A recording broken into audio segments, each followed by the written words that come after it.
अस्सलाम वालेकुम, मैं आपकी होस्ट मुस्कान। आप देख रहे हैं नई सोच न्यूज़। कराची से रिपोर्ट कर रहे हैं शायद में। आज पाकिस्तान क्लर्क एसोसिएशन महकमा तालीम कराची यूनिट के तहत एक अहम इजलास डिस्ट्रिक्ट एजुकेशन हाफिज प्राइमरी बोल्डन मार्केट में मुनक्किद हुआ।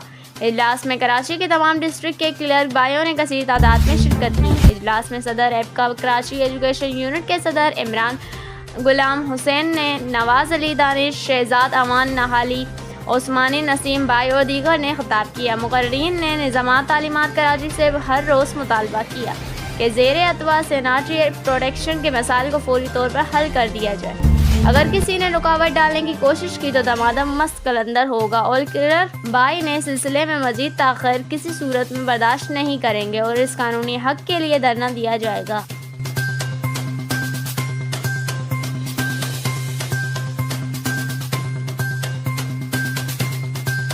इस वीडियो को लाइक करें, हमारे चैनल को सब्सक्राइब करें और बेल आइकन जरूर प्रेस करें हमारी न्यू वीडियो सबसे पहले देखने के लिए।